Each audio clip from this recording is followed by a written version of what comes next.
which makes reading, holding a book, or turning a page difficult or impossible. The content is copyrighted by the respective publishers. For more information, please visit us on the web at nfradioreading.org. Hello, this is Patrice, and for the next hour, I'll be reading from the Sunday, March 29th, 2026 issue of the New York Times business section on the Niagara Frontier Radio Reading Service. A $1,000 grooming session for a poodle puppy by Vivian Gyang and Sophia June. Being a responsible pet owner can mean more than keeping your pet healthy and happy. Regular grooming visits are often part of the deal. Sam Chiao, who lives in Manhattan with 4 Norwich Terriers he calls his kids, spends nearly $11,000 a year to groom them and about $3,000 on specialty work like sanitary trims. His dogs require a grooming technique called hand stripping, and there aren't many groomers in the city who can do it, he said. Mr. Chow considers their grooming a worthy expense that's essential to keeping them healthy and ensuring a long life. When the New York Times talked to nearly 50 pet owners for this article, we learned that many of them had similar sentiments. The perception that pet grooming is essential to wellness has shifted the industry from one providing hygiene services to a tailored approach focused on health and holistic care. A booming human wellness industry is also extending people's own health beliefs and practices to their pets. Dogs may not be doing cold plunges, wearing biometric rings, but it's not uncommon for them to receive anti-aging peptide therapy medication or a grooming session that includes a blueberry mask around their eyes that helps brighten their fur. Like human wellness, pet care has moved toward prevention, routine, and emotional health rather than crisis, Mr. Chow said. Dog grooming prices depend on factors including the groomer's expertise, how long it takes to groom the dog, and any specific requirements for certain breeds. As more Americans are increasingly lonely and isolated and relying on their pets for emotional support, they're more likely to view them as family members and willing to spend more on them. Dogs have become a kind of emotional infrastructure in a city that can otherwise feel fragmented and transient, Mr. Chow said.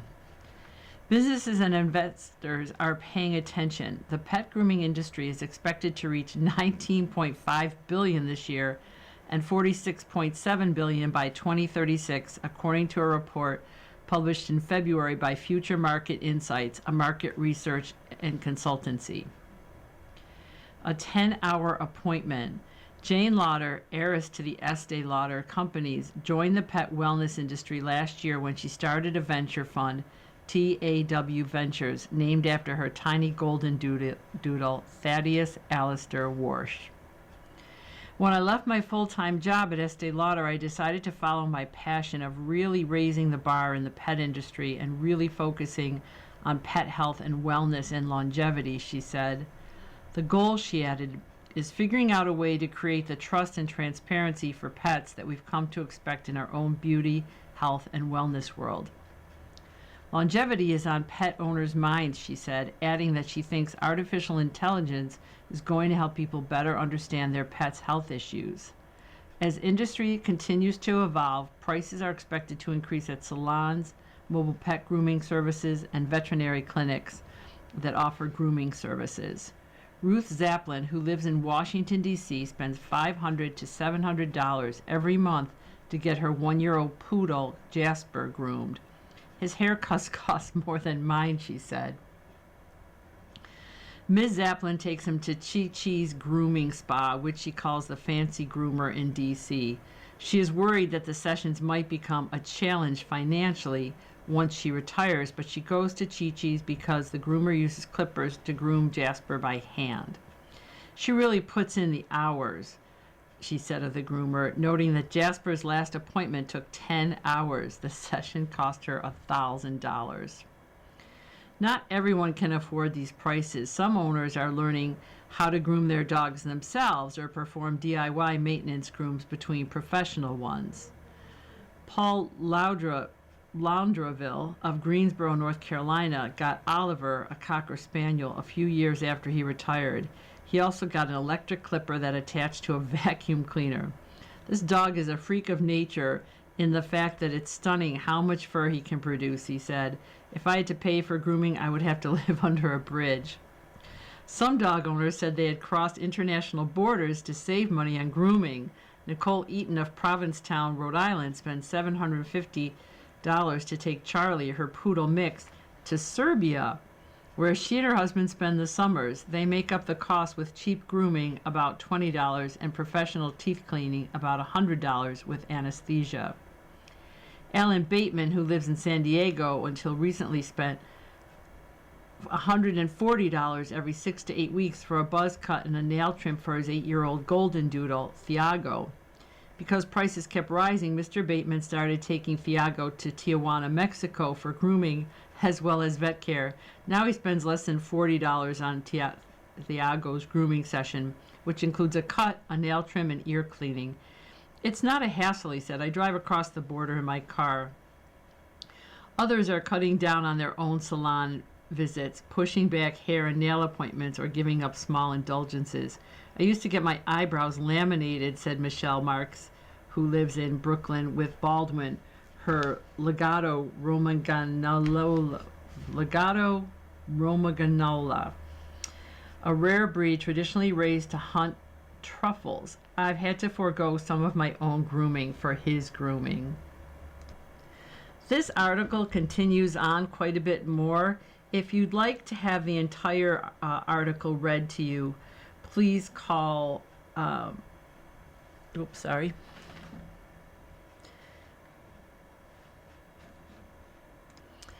Please call 716-821-5555 and someone on the staff will be happy to read the article in its entirety. 15%. The decline in the number of new unscripted and reality TV shows in the past year. For years, the television industry has fretted about the decline of scripted television, but unscripted shows are struggling too. The number of unscripted and reality series with season premieres in the United States fell 15% last year to 794, according to Luminite, a research group. Premieres are down by a third since 2022, and the decline is cutting across genres, from cooking, design, and home shows to travel and crime. HGTV had 35 original unscripted series last year, down from as many as 78 in 2019. Food Network, which once had about 70 shows, is now making about half that number, John Coblin of the New York Times reported. Of course, some hit unscripted franchises like Survivor and Real Housewives continue to thrive. Dancing with the Stars has had great ratings recently with the help of TikTok buzz. But in general, the decline of cable, the proceeding consolidation of the entertainment industry, and the rise of YouTube and other digital platforms have all contributed to a drop-off. The decline in cable ratings and revenue has hit the industry especially hard, and streaming services, where the number of unscripted shows has largely remained steady, have not made up for the losses. There is a huge YouTube focus, Jad Dea, senior producer at the WME talent agency, told Mr. Coblin. YouTube's presence at the center of the media ecosystem is becoming undeniable. Stars who in the past might have signed on with a network are now heading directly to digital channels, he noted. Longtime reality producers are not optimistic about the industry. There are fewer channels greenlighting fewer shows, and it all seems to be moving unstoppably to the bottom. Mark Cronin, one of the creators of Below Deck, the Below Deck franchise for Bravo, told Mr. Coblin. Everything's contracting, and there are no new shows right now. This article was by Laura Kelly. 70s oil shocks altered global finance. Will this one? This article is by Jeff Sommer. In January 1974, my dad lent me his old gas-guzzling Ford LTD to haul my clothing and books to college in Ithaca, New York. A couple of weeks later, when I tried to drive back home to Long Island, I realized that I couldn't buy enough gas for the 250-mile trip. The 1973 through 74 Arab oil embargo was well underway. The price of oil had nearly quadrupled. There were lines at gas stations, and drivers were allowed to queue up only on alternate days. I had picked the wrong day for my trip. No gas for me. So much for freedom of the road. That was the first of the world's big oil shocks. By the time of the second one in 1978 through 79, set off by the Iranian Revolution, I was a reporter in New Jersey, and it seemed I was constantly interviewing angry motorists stuck in interminable lines. Gas shortages and soaring inflation were just other aspects of life in the United States. The gas lines ended as the crises ebbed, but it took two recessions, engineered by the formidable Federal Reserve Chair Paul Volcker, to bring inflation under control. What's less well understood about that period is that the oil shocks reshaped the world's financial markets. Money flowed around the globe in new ways and cemented the status of the dollar as the world's core currency. We are experiencing what could end up as the third great oil shock. Already, Fatih Birol, the executive director of the International Energy Agency, has said the war in the Persian Gulf has caused the biggest interruption of oil supplies in history. It is creating gasoline shortages in Southeast Asia and raising prices around the world. But in the United States, which is now a net exporter of energy, what we've endured so far is minor compared with the big shocks of the 1970s. A critical question is whether this will be a short-lived conflict or one that alters the underlying economic patterns of the world. No one can answer authoritatively now, but history helps us understand what we may be facing. Shocks of the 70s. Edward L. Morse, the Deputy Assistant Secretary of the State for Energy Policy in the Carter and Reagan administrations, recalled the 1973 through 74 oil shock as the biggest one, a totally unexpected event that freaked out everyone in the United States with gas lines and roaring inflation, and that truly changed the world.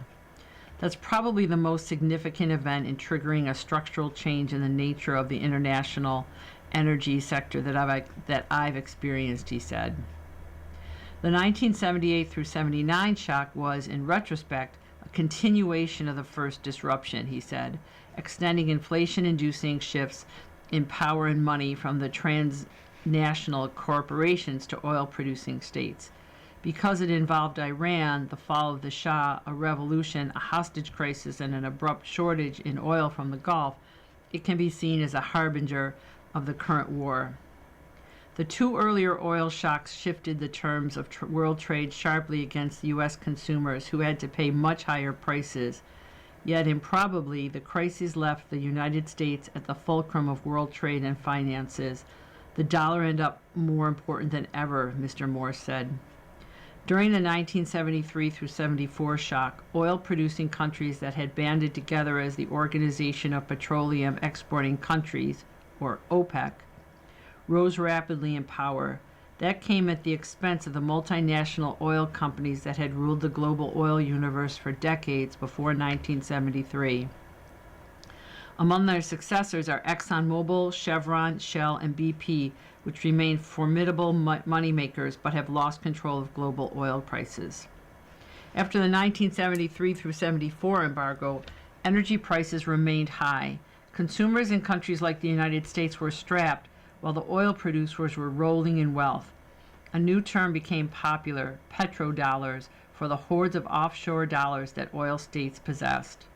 What wasn't obvious at the time was that much of this money would flow back to the United States and then be recycled throughout the world, particularly to emerging market countries through loans by major U.S. banks, especially Citibank, International Money Fund bailouts of emerging market countries in the 1980s were an outgrowth of the globalization of finance engendered by the oil embargo. Once again, this article does continue for several more paragraphs.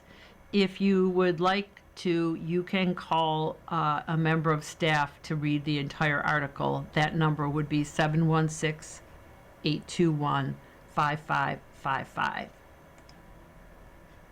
You are listening to a reading of articles and features from the New York Times business section on the Niagara Frontier Radio Reading Service. Tiny Team, an article by Laura Kelly. As artificial intelligence takes on more and more tasks, tech executives are embracing teams as small as one person and AI. In many industries, leading a big team is a flex. A large headcount implies a large budget and suggests that your organization is powerful in making things happen. But lately, in the world of startups, some founders have been bragging about doing more with fewer people. Silicon Valley has embraced tiny teams, celebrating high revenue to worker ratios in groups of high agency employees who each get plenty done with artificial intelligence. A site billing itself as the Tiny Teams Hall of Fame, a directory of such companies, has garnered some media attention. Dan Schipper, who runs the media startup Every, coined a spin-off term on the phenomenon, the two-slice team, consisting of just one person along with AI tools. The idea borrows from Jeff Bezos' two-pizza rule, his notion from 2 decades ago that teams at Amazon should not be so large that they require more than just 2 pies of pizza. Now, Mr. Schipper argues that only 2 slices of pizza are needed. The person can eat them both. The AI agent doesn't get hungry. One person can now do so much more than in the past, Mr. Schipper said in an interview. At his startup, several projects, including an AI writing tool and an AI file organizer, are each managed by one employee who can get help from colleagues across the organization as needed. This approach, he says, enables his startup to build products in a way that used to be only available to really big companies with huge budgets. It's perhaps counterintuitive, he said, but the strategy has allowed him to hire more people overall, expanding to more than 20 employees this year. Without the AI-heavy two-slice team approach, he said, we would be a much smaller company because we would not have been able to build any of the stuff that has caused our growth. Some business leaders are making extreme predictions about tiny teams. Sam Altman, for example, the chief executive of OpenAI, has suggested that a one-person company reaching $1 billion valuation may not be far off. Mr. Schipper's conception, however, is less stark. He sees firms restructuring into a series of small teams, each run by one or a few people, ideally without mass job losses. There have always been trade-offs between big and small organizations. Though large teams may struggle with communication and buy-in around common goals, they excel at solving problems, said Dasham Wang, a professor at the Kellogg School of Management at Northwestern. Some teams come up with problems for them to solve. In his 2019 research about team sizes, he found that small teams tend to introduce new ideas, while bigger ones are good at developing existing ideas. One format, he said, is not necessarily better than the other. Even the smallest team of humans will bring together people with different expertise and perspectives. But today, Dr. Wang noted, any addition to a one-person team is likely to be named ChatGPT or Claude. A risk of tiny teams that rely on AI, he added, is that now all of a sudden they look a lot more similar because they, in some sense, have collaborated with the same person, who, of course, is not actually a person. Those new teammates, alas, cannot enjoy pizza. Humans still can and do. Mr. Schipper's go-to New York-style order, 2 slices of margarita folded and eaten standing at the counter. This article is part of Shop Talk, which explores the idioms of the business world. If you want to nominate a word or term for the column, you can email shoptalk@nytimes.com. He was hired for a breakup. He pivoted. An article by Jordan Holman. Steve Cahillane is the chief executive at Kraft Heinz. The idea was to split up the food makers Kraft and Heinz after a sales slump. Scarcely 6 weeks in, the man hired, thanks to a track record doing just that, had another idea. Kraft Heinz is getting squeezed on all sides. There are heated national debates over the amount of processing and the types of ingredients in our food. Inflation-weary consumers are spending less on name-brand products. Weight loss drugs are altering snacking habits. At Kraft Heinz, the owner of Oscar Mayer, Philadelphia Cream Cheese, Jell-O, and many other household brands, sales have declined for 9 straight quarters. Wall Street has shunned its stock, which is languishing near the lowest level since H.J. Heinz merged with Kraft Foods in 2015 in a deal engineered by Warren Buffett's Berkshire Hathaway. To shake things up, Kraft Heinz said last fall that it planned to break itself up, separating its fast-growing sauces and condiments business from a slower-growing collection of grocery staples. It was a job that Steve Cahillane had done before. Mr. Cahillane, 60, a food industry veteran who stepped into the chief executive role at Kraft Heinz in January, had previously led the split of the Kellogg Company into separate snacks and cereal businesses in 2023. The snacks unit remained Kellanova and run by Mr. Cahillane, was then bought by Mars for $36 billion.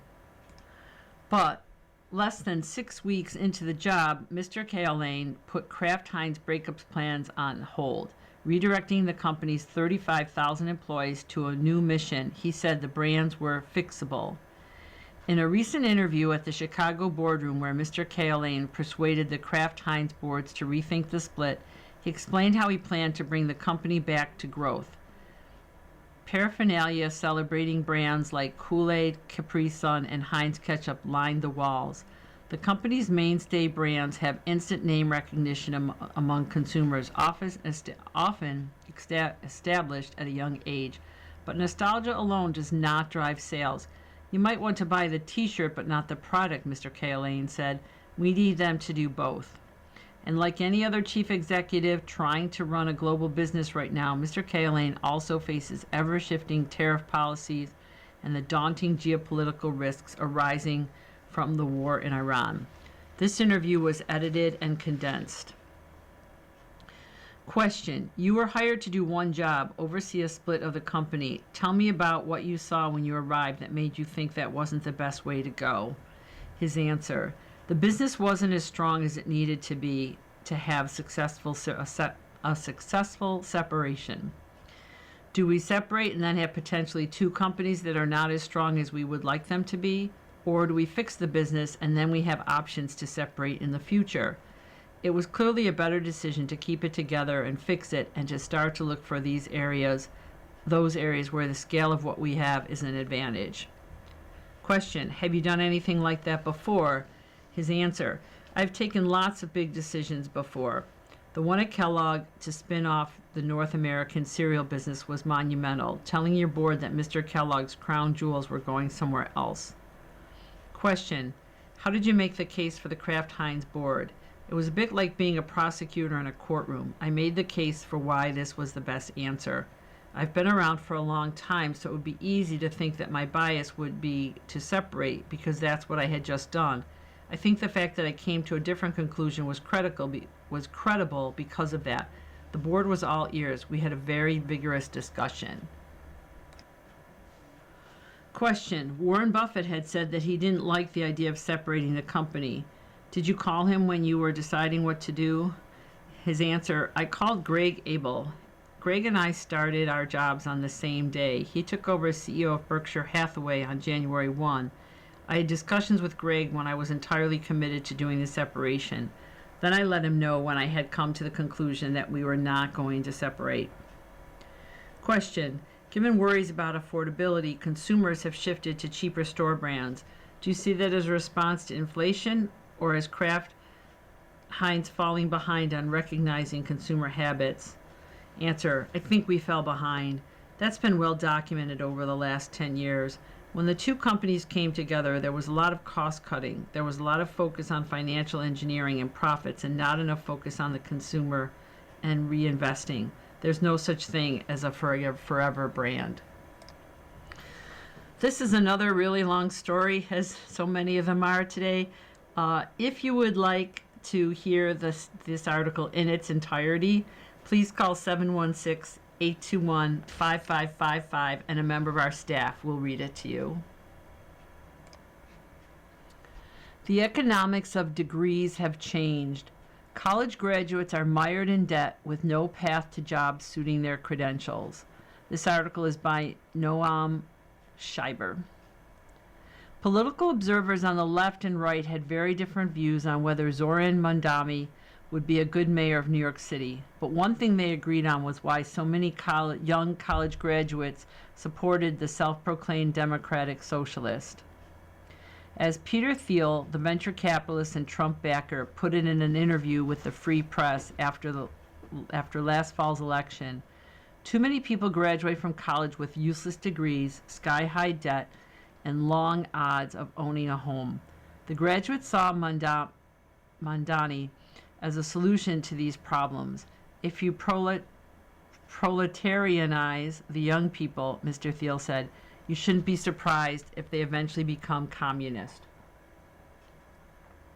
He's not wrong, at least about the economic challenges facing recent college graduates.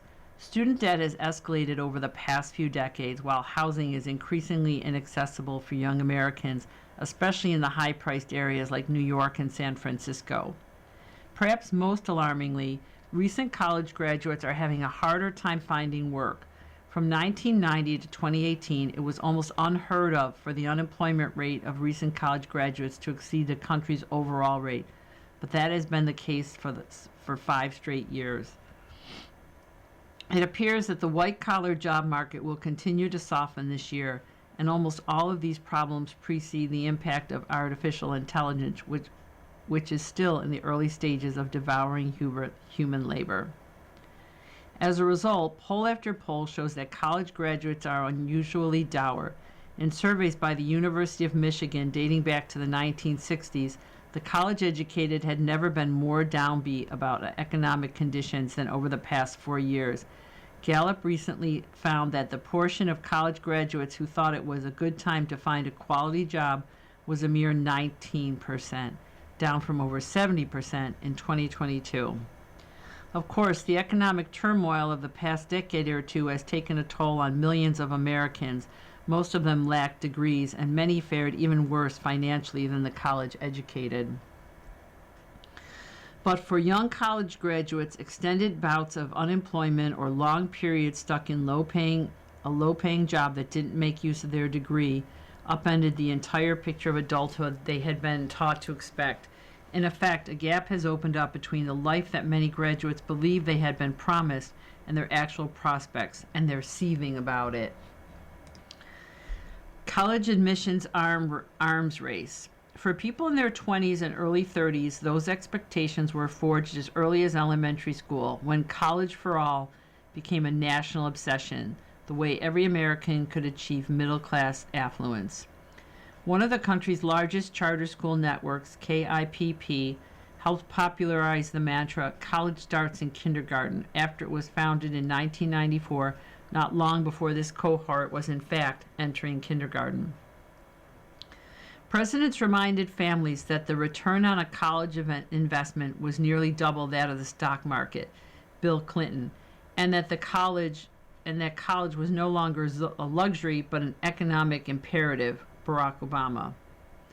With an eye toward future college enrollment, students slogged through longer school days and labored over more homework. One scholar found that the average amount of time that younger children in elementary school spent studying at home increased roughly threefold from 1981 to 2003. In high school, when it was time for actual college prep as opposed to just the preparation for the prep, they stuffed their resumes full of university-level classes. The number of students taking advanced placement courses grew tenfold from the 1980s to the early 2010s, as the author Malcolm Harris noted. At Adena High School, in an upper-middle-class suburb of Minneapolis, the now 34-year-old Teddy Hoffman took more than a dozen AP classes before being admitted to Grinnell College in Iowa. It was a fairly common course load for someone who aspired to attend a competitive college.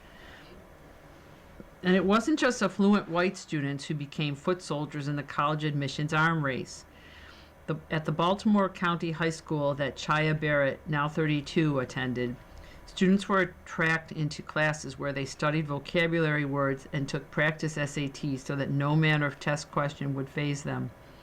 It was, "We want you to get to college," said Ms. Barrett, who later graduated from Towson University in Maryland. We're a mostly black school, and we have enough college acceptance rate, and we have high college acceptance rates, and we want to keep that up. In this relentless race to the college quad, money was no object. Dylan Burton, who uses gender-neutral pronouns, already had a lot of college credit when they enrolled in the video game design program at the University of Texas at Dallas in 2017. It would still cost them nearly $70,000 over 2.5 years to earn their bachelor's degree after room and board, but they had wanted to make video games since childhood, and the industry was exploding in popularity and revenue. So millions of people like Mr. Hoffman and Ms. Barrett and Max Burton applied for scholarships and part-time jobs and took out loans to cover the difference. Max Burton borrowed the full amount. For several years, these students juggled finals and term papers and night shift at the dining hall or weekend shift at the mall. And then, once they graduated, many found themselves with tens of thousands of dollars in loans and no path to a job in line with their credentials. Yep, another long article. Again, if you would like to hear the rest of it, please call 716-821-5555, and a member of the staff would be happy to read it to you. You are listening to a reading of articles and features from the New York Times business section on the Niagara Frontier Radio Reading Service. Best to keep an eye on target date funds. Their simplicity may be appealing, but they can leave many workers near retirement short on savings. This article is by Brian J. O'Connor. Target date mutual funds are promoted as one-time set-it-and-forget-it investments that automatically carry you from your early working days through to retirement, leaving you with a safe, stable nest egg.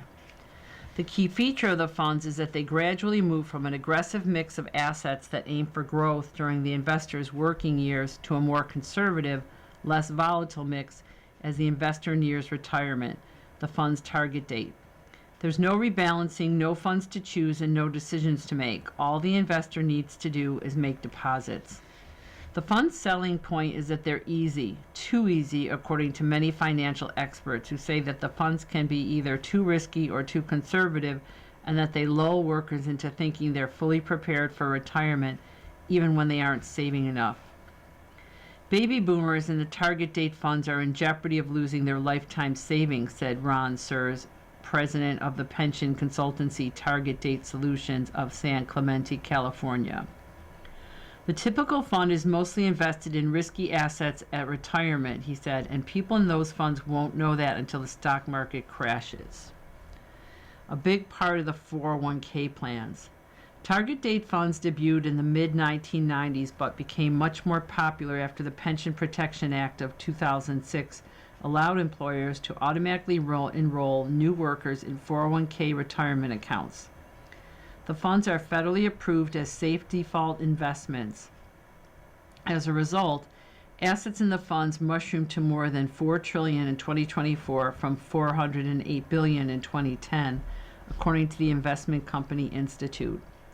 Consider the case of a 33-year-old who will be 67 in 2060 and chooses a fund such as the iShares LifePath Target Date 2060 ETF, which now holds about 98% of its assets in stocks and transitions to a traditionally conservative mix of 40% stocks and 60% fixed income assets by 2060.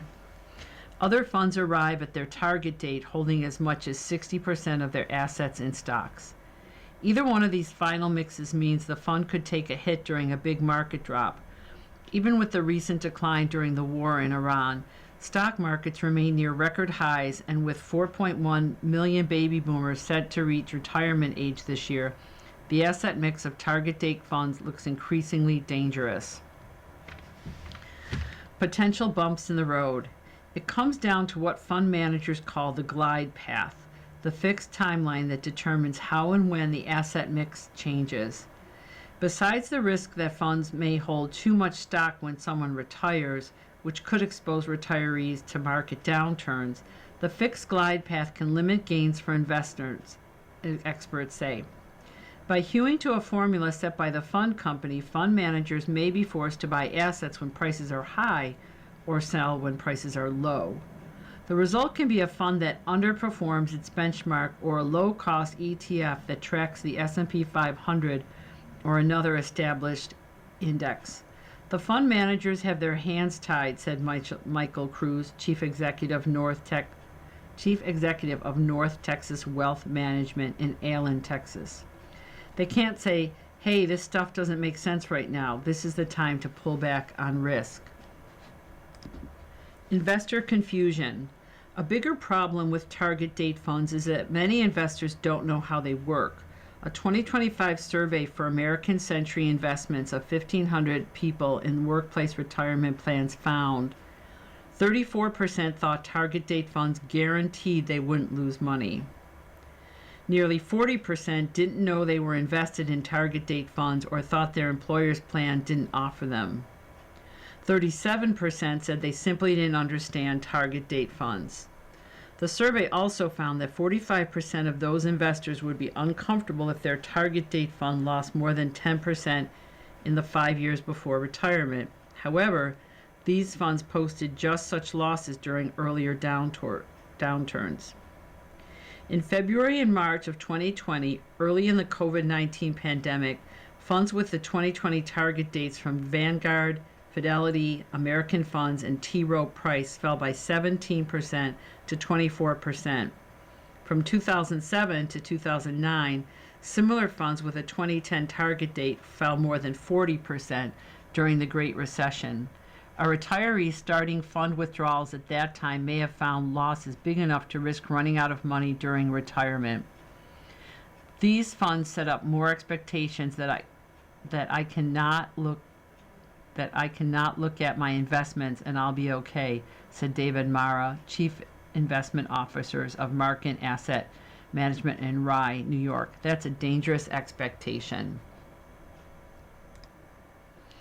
Yet more confusion. The bigger danger arises when these auto-enrolled set-it-and-forget-it funds combine with the generally accepted advice that workers must contribute enough of their pay to receive the maximum matching contributions from their employer. Taking together, those factors can lull workers into thinking they're adequately providing for their retirement when they're likely to end their working days without nearly enough savings. It's like, hey, it's free money, said Lee Munson of Portfolio Wealth Advisors in New York. But guess what? You've completely avoided asking, is that going to allow me to is that going to allow me to replace my income in 5, 10, 20, 25 years? You end up with a whole generation of people putting in the minimum amount of money they should invest. Still, a good place to start. Even target date funds, harshest critics say they are better than nothing and are preferable to people picking their own 401k investments. A 2021 study in the Journal of Pension Economics and Finance found that 401k participants who put all their money in a single targeted date fund gained 2.3% more annually than participants who selected other types of funds in their employer plans. People do at least 10% worse on average than they would in their auto-enrolled target date funds, said John Craycraft, Director of Financial Planning at C.H. Douglas and Gray Wealth Management in Indianapolis. You are far likely to do better by just going with a target date fund. Other planners say the funds can be a good starting point for retirement savings. With a long time to invest, they can be a great tool, Mr. Cruz said. But when your time horizon shrinks below 10 years, you need to get laser focused on risk exposure, timing, distribution, and planning. Making them work. You can build a good retirement strategy with target date funds. If you have a choice, financial planners recommend an index-based fund with low fees. Understand what you own. A fund that downshifts to a conservative mix of 60% bonds and 40% stocks can lose money.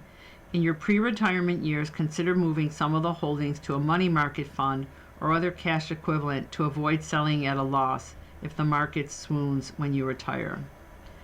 Target date funds come in many forms. Many of the biggest ones, like those run by Vanguard, are made up of lower cost index funds. But there are many actively managed funds too, and it's important to know what's inside your fund so you won't be disappointed when you need your retirement cash. Understand the glide path. The fund prospectus may describe how it adjusts over time so you can see how much stock you'll hold during the crucial 5 years before and after retirement. Otherwise, you may need to search online or call the fund company. Remember that a 20% market correction happens on average every 7 years. Make them a part of your portfolio. You can save in your employer's target date fund up to the employer match, then diversify by adding other investments in an individual retirement account, a Roth IRA, or an investment account. You can consult a fee-only financial planner to create a plan. Get ready. The closer you get to retirement, the more personalized your financial plan should be. Investors should meet with a financial planner at least 5 years before they retire. Invest enough. Auto enrollment plans contribute a small portion of your paycheck. Planners recommend saving 15%, with 10% as the bare minimum. Set it and forget it. Review your fund performance once a year and make any needed adjustments, such as increasing your contributions. People have divorces or other life events along with expectations about their retirement, said Mr. Mara of Market Asset Management. It's a very naive idea that you can pick one point in time and that 20 years later you'll land where you want to land. You are listening to a reading of articles and features from the New York Times business section on the Niagara Frontier Radio Reading Service. She offered an escape from boring home decor. Victoria Mackenzie Childs fans mourn a champion of the idiosyncratic and whimsical. This article is by Misty White Seidel. Ceramic chandeliers covered in tassels, cake plates adorned with charms, side tables in the shape of a 3-foot-tall duck. This is the kind of whimsy pioneered by Victoria Mackenzie Childs, who, with her husband Richard Mackenzie Childs, founded the household goods company Mackenzie Childs in 1983. An outpouring of online tributes from the brand superfans have flooded social media since Ms. Mackenzie Childs' death on March 4th. For the past 23 years, she had been living with Mr. Mackenzie Childs aboard an original Ellis Island ferry anchored off Staten Island. She was approximately 77, said her daughter, Heather Chaplet, who added that she didn't know her exact age. For Americans of a certain age, Ms. Mackenzie Childs' tastes, steeped in color, idiosyncratic patterns, and unexpected shapes, offered an escape from the doldrums of cream and beige countryside styles. Her penchant for mixing and matching dishes, even those with imperfections, has only more recently become a mainstream expression of good taste. Mr. and Ms. Mackenzie Childs were trained ceramic sculptors and started their company as a way to pay for their daughter's ballet school. Many of their tableware, lighting, and furniture designs included a painterly check pattern that became a brand signature known as the Courtly Check. Those pieces, as well as the company's more outlandish one-of-a-kind designs, became status symbols of the 90s and early 2000s. Trina Lucido, an Oakton, Virginia-based superfan, has spent around $25,000 on her Mackenzie Childs collection, which includes chairs with fish as backrests that incorporate needlepoint and mosaic techniques. That mix is a testament, she said, to the taste that made Mackenzie Childs feel like a world of its own.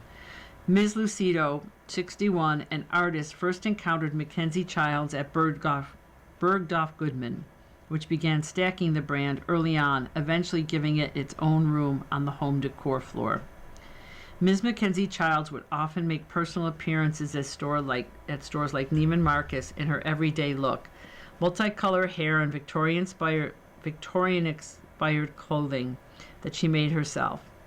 To the chagrin of some shoppers, she'd sign her pieces, which could cost hundreds of dollars, by etching them with a drill bit.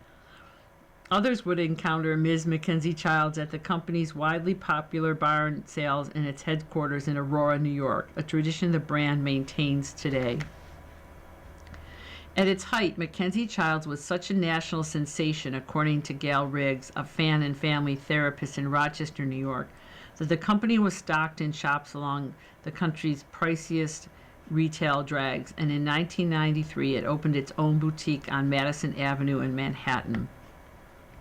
The store was the ultimate expression of Mr. and Ms. Mackenzie Childs' sensibilities, with chairs affixed upside down to the ceiling, a madcap tea room, sparkling mosaics, and live animals like turtles and chickens. Laura Barada, a Mackenzie Childs devotee in San Clemente, California, compared the look to a scene from Alice in Wonderland. At that time, most of the company's products were made by hand in its Aurora factory. Mr. and Ms. Mackenzie Childs' namesake company had not been in their control for some time. They lost the firm to bankruptcy in 2001, and it has since changed hands 4 times. It is currently owned by Eagle Tree Capital, a private equity firm. While the couple have not been at the company's creative reins for more than 2 decades, their influence is still felt throughout its modern product offering, which heavily relies on the courtly check motif. Newer pieces have been spotted on social media feeds of influencers like Nara Smith. Since 2004, Mr. and Ms. Mackenzie Childs have operated a different brand, Victoria and Richard M. Prize, that offers their playful aesthetic with more of a handmade feel. The company sells products similar to those at Mackenzie Childs, like pottery, furniture, and glassware, and will continue to operate under Mr. Mackenzie Childs, according to Ms. Chaplet. But fans of Mr. and Mrs. Mackenzie Childs prize their earliest designs, which continue to fetch high prices. Ms. Bragada, 71, spent $15,000 to acquire a hard-to-find dresser from the 90s. Her collection includes hundreds of pieces, many of them in courtly check. My husband says he wakes up in the morning seeing black and white, she said, of the household's look, which includes a courtly check bed frame. Ms. Riggs, 57, was such an avid collector that she became something of a benefactor for Mr. and Ms. Mackenzie Childs in the aftermath of their bankruptcy, including helping the couple host sales events. She has a collection of hundreds of items for which she has paid around $150,000, she said. Even in their darker days during the start of their second brand, she and Ms. Mackenzie Childs would bake extravagant strawberry pastries to serve to customers, evidence of her irrepressible urge to make things as over-the-top as possible. They opened the average person's eyes to the fact that they could do something different and creative, Ms. Riggs said. That's why people would pay $100 for a small plate. I hope you don't mind if I build a 3rd floor. Debates arise over what kind of construction should be allowed in the suburbs. By Alexander Nazarian. It was the 3rd floor that did it for Courtney Leonard. For months, she watched as builders erected a long, rectangular structure on the edge of her neighbor Min Nguyen's property, forming a wall between their houses. Even at 2 floors, she thought the boxy addition was out of place in Greenbrier, a suburban neighborhood in Fairfax, Virginia. Then she realized another floor was coming. Asked to recall her thoughts at that moment, Ms. Leonard responded with expletives, followed by a question. How are we going to live with that? Fairfax County made it easier to build accessory dwelling units in a 2021 zoning overhaul. As a response to explosive growth, the area's population soared from 819,000 in 1990 to 1.15 million in 2020. As in many communities faced with a housing deficit, legislators hope that streamlining a complex and arcane zoning code would encourage building. So Mr. Nguyen, looking to find more room for his family, which includes his wife, 2 young children, and his Vietnamese immigrant parents, hired a surveyor to conduct a survey to build a new structure on his property. An engineer created detailed plans. He applied for a building permit in February 2025. for a 3-story, 3,000 square foot structure, 32 feet high, which was granted in late August. "It's weird, I know that," said Mr. Nguyen of the bulky addition, "but it fits the needs of my family." After Ms. Leonard grasped the scope of Mr. Nguyen's intentions that fall, she complained, "I have to express my deep frustration and disappointment with this situation," she wrote in an email to county officials who initially responded there was nothing to be done. Around that time, Mr. Nguyen's addition began to gain broader attention, much of it unflattering. Drone footage posted to Facebook on November 15th went viral. Of the 1,600 comments in the 20-second clip attracted many expressed sardonic bemusing, so they added a small apartment complex. Others saw a budget hotel. By then, Fairfax officials had taken notice. They asked for additional surveys stemming from what the county called staff concerns about the side yard setback. Those surveys revealed that Mr. Nguyen's addition was too close to Ms. Leonard's property by 7.2 inches. Inspectors also flagged Mr. Nguyen's walls, which they said were improperly prepared to withstand lateral shocks like earthquakes and wind. All work stopped on November 24th, and a hearing in April will decide the future of the project, which has cost Mr. Nguyen close to $400,000. The neighbors' dispute is part of a national debate over housing density and affordability. As municipalities push for more housing, policymakers' ideas can clash with on-the-ground realities, with constituents grousing about blocked views or lost parking spots. Internet commentators have argued that a homeowners association, or HOA, could have stopped Mr. Nguyen. HOAs do dictate how yards and houses look, but they also add to the astronomical cost of home ownership. The average HOA fee is almost $300 per month, according to the National Association of Realtors. To some, all the rancor is misguided. Objectively, a 3-story building is not that big, even in the context where other buildings are 1 or 2 stories, said Tracy Haddon Lowe, a fellow at the Brookings Institution. A taller building being next to a shorter building isn't hurting anyone. Today, the addition looks abandoned. Strips of Tyvek house wrap cling to the exterior frame. Inside, the stairs are finished. Beams indicate future rooms, but there are no doors or windows. A new heating and air conditioning system was meant to service both the original house and the addition, but the stop work order arrived before it was installed. "It was a miserable space heater winter. My family just went through hell," Mr. Nguyen said. Some drivers slow down on Mr. Nguyen's street, marveling at the addition. According to Mr. Nguyen, a few have hurled insults his way, including once when he was playing in his front yard with his son. Ms. Leonard is also unhappy. The addition looms over her single-story mid-century house. "It feels like we're literally living in the shadows," she said. She worries her rooftop solar array is now useless. Same for the backyard pavilion. Parts of her house have become cold and damp, she says. "I don't know that there's a good solution here," said Pat Harity, a county supervisor. "A bad situation all around," as he called it, could have been avoided if Mr. Nguyen had stopped to consider the principles of neighborliness. "Common sense says you don't build a structure 30 feet tall and 60 feet long right on your neighbor's property line," Mr. Harity said. Mr. Nguyen said he's trying to do right by his family by giving them more space. He also noted that nearby suburbs are full of gaudy mansions, including a White House replica in McLean.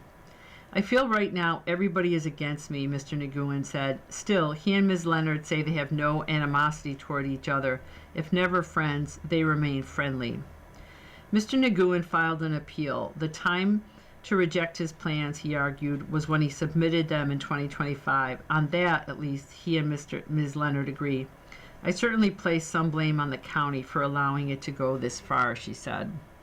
So I want to describe, you're probably curious, the picture. So the caption is above Ming Nguyen's home with an unfinished 3-story addition. So imagine a ranch house, and imagine about a third of it has been added 2 stories. So think about if you took the letter L and kind of tipped it. So it's kind of, yeah, I don't know how else to explain it except for like a backwards and upside letter L. So it's this street of ranch houses, and then one ranch house, again, has about a third of it with a 3-story addition. So the 3-story addition is quite narrow in the context of the rest of the house. And then there's a picture of the neighbor saying, "I don't feel there's a good solution here." A few more tidbits from the with interest section. So far this year, stocks were down. The S&P 500 down 7.0%. Mortgage rates were up. The bankrate.com says the 30-year fixed rate is 6.58% plus 0.38 points.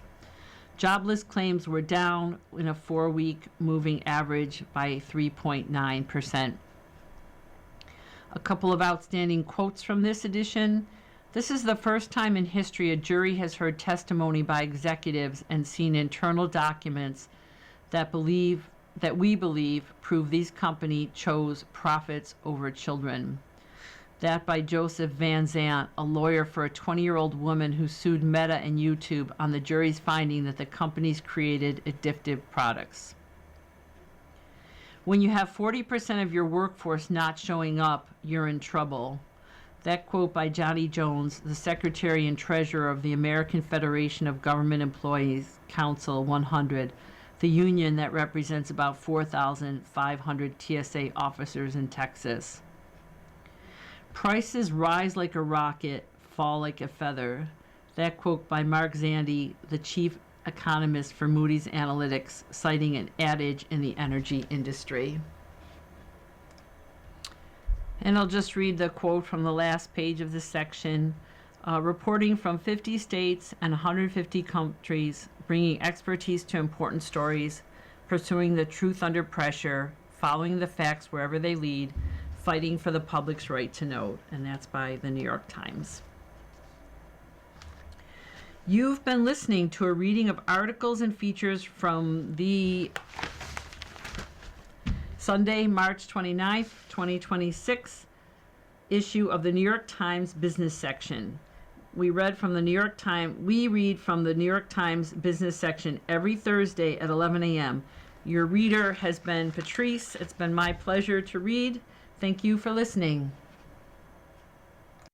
Coming up next in the Niagara Frontier Radio Reading Service, we have the USA Today. Following that at 2 o'clock, we have episode number 14 of Buckeye by Patrick Ryan. Stay with us for these readings and more.